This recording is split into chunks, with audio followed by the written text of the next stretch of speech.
Welcome. Howdy.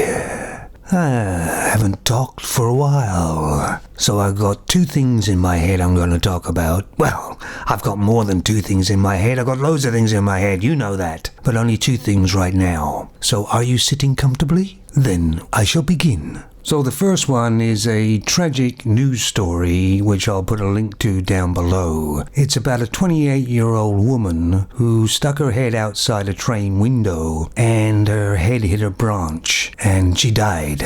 The train was doing about 75 miles an hour, so I've been told. So the story goes that they went out a few drinks, had a few drinks with her friends, and they came back on the train, and I believe some of her friends stuck their head out the window too, but when she stuck her head out the window, a branch was there, and she died quite tragically. And as you know, when somebody dies nowadays, it has to be somebody's fault. It can't just be an accident.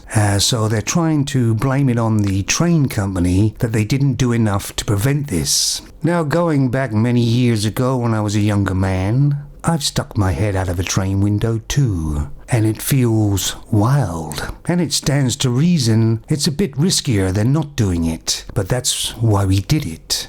And big companies like these train companies and other companies can't survive under these conditions of being blamed for everything that an adult does. So what will happen probably will be that the windows will be completely fixed, so they won't be able to open at all. There is a sign on these windows saying, "Do not lean out the window when the train is moving." But that's not enough, apparently. As long as humans are on the planet, there's going to be accidents, and people are going to die. That is just reality, isn't it? We are supposed to be adults, and we are supposed to act like adults and have common sense. But apparently we are not allowed to have common sense. We have to be completely protected about everything.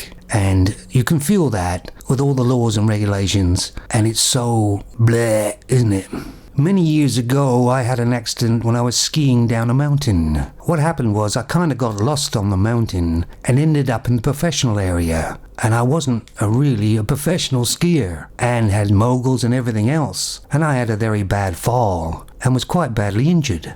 But I didn't think about blaming the people that hired me the skis or the company where I bought the ticket for the mountain. I didn't think of blaming the mountain for the trouble. It was my mistake. The way I see it now, if some people go into the forest and they sprain their ankle and they limp back and they phone up their congressman or somebody saying that there's something wrong with the forest, there was uneven ground and it wasn't signposted. This is how ridiculous it is. My sympathies do go out to the parents of this 28-year-old female, but it was, as far as I'm concerned, in my mind, a freak accident. So anyway, my other topic I've touched on before, and it's about films and TV, and generally the social media as well, how it irritates me more and more each day, and I was wondering why it irritated me.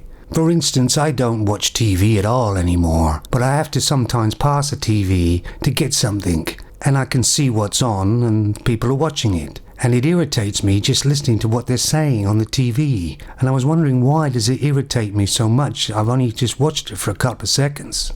And I finally found out what it is that irritates me anyway. It's that the TV program is very childish. It's like made for kids. If there's a program on with a narrator's voice telling you things, they always talk to you like you're about 10 years old. It's condescending to me. I couldn't bear listening to it. But I guess other people have got used to it. Well, at least some. And I looked at some statistics to see who watched more TV, men or females. And it came back to almost the same, which is a lot of rubbish as far as I'm concerned. Females watch far more TV than men do, because they like to go in this fantasy land, and that's what TV is, really. They don't like watching real programs because it's too nasty, too much like real life, and they try and avoid real life wherever possible. Also, if you look at the list of TV programs that are on, at least 80% of them are for females. And as any man knows who's had experience with females over the years, females are quite childish. And that's what these programs are doing. They're feeding them what they want. simple, materialistic fantasy programs. Females love to watch these programs where people are getting married and they're spending $60,000 at least, or maybe even $100,000 on their wedding day. And women love these programs, don't they? Because it's Disneyland. There's plenty of money, and this is Princess and the Frog, kinda like. Yes, sir, the TV producers out there certainly know where their market is and what they want. Trouble is, there's not much for men anymore on TV. And unfortunately, the social media is going that way too. There was a saying, I believe, in a film or something somewhere, if I remember correctly, something's gotta give. So, it's kind of slim pickings for us males out there today, but we have to be strong. We have to survive, because if we don't, the whole planet won't, including the females. Take it easy now.